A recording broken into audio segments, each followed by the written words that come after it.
Bu nima bilan, oila bilan. Haqiqatda bu yigit kechirim so'radi. Yigitni ko'ndira olmadik. Yigitmi, qizdimi? Nima qizni ko'ndira olmadik kecha. Yigitni demayman, yigitni. Yo'q, qizni ko'ndira olmadik. Kecha ko'rishib gaplashganmiz. Kecha qo'limizdan kelmadi. Qizni bu yoqqa taklif. Nima deysiz fikringiz sizni? Bolada ayb bormi yo undami? Sizni gaplaringiz to'g'ri. Oilada bu ikki tomonlama bo'lyapti. Biz hech qachon faqatgina erkaklarni aybdor qilmaganmiz. Qancha kerak chuqur kirib borganimiz sari tomonlarda ham ko'p ayb borligini o'rganyapmiz. Siz hozir juda ham to'g'ri masalalarni qo'ydingiz. Nafaqat bu xotin-qizlarning ishligini, keyin jamoatchilik agar shug'ullanadigan bo'lsak, haqiqiy aybdorni topamiz, lekin biz xotin-qizlar qo'mitasi bu sohada lokomotiv bo'lib beramiz. Boshi oila masalasida sizni fikringizda qarang, endi bu bolani gapirib qarang, Abdurahmon otasiga rahmat agar gaplar mana to'g'ri deb tasdiqlayapsiz. Bir, ikkinchisi onasining gaplarini ham eshityapsiz. Qarang nima deyotganligini. Ko'rim gap ketaman, sizlarga da uy deyapti, boshqa deyapti. U nimaga uni qilyapti, hunar qilyapti kelin? Kecha gaplashgan bo'lsangiz 4 soat. Nima uni garillatyapti uni? Endi u qizimiz sport kollejda buxgalter bo'lib ishlaydi. Ana bu yigitni ana rahbarlar deganimga to'g'ri keladimi?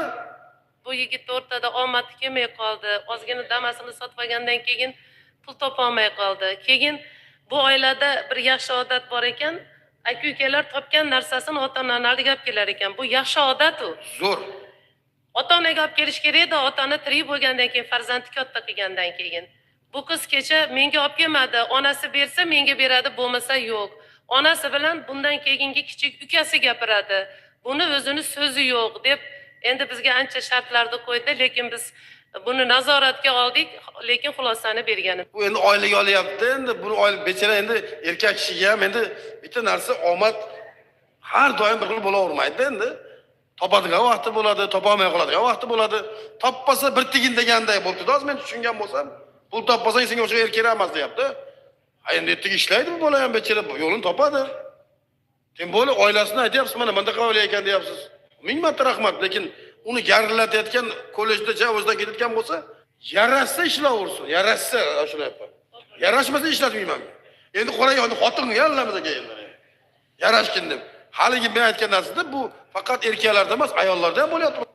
Ke Abdurahmon, sen nima qilasan? Uydagilarga solamaydasan. Bo'ptimi? Yaxshi ishlagin. Rahmat. Sen yana ashuni fikringni turib-turgin, ikkita bolang borda bolam, bo'ptimi? Men yarashtirib olish chorasini ko'raman sen, bo'ptimi? Men ajrashish niyatim yo'q, o'z biroyam bo'lmadi bu ishga. Yashayman, bolalar go'daklar erta bo'lmasin deyman. Ota-onam ham shu fikrda. Mahalla komitetlarga ham chiqdi, yarashtirib. Hozir chiqqin taqim, ishga bor, ishga. Hozir bor, o'tkir bor, chiqib sen billa bor taqim. Ashi kollejingni muhokama qilib, insof tilashkin, bo'ptimi? Abdurahmon, kelishdingmi? Tushunarli. Bor, xudo xolasa yarashtirib o'raman men seni, bo'ptimi? Bor bolam. Endi hozir chiqarsam ularni ham ancha shunaqa to'g'ri keladi. Qani bularning ichidan kim chiqadi? Qani men tushundim xatoyimni degan qayinna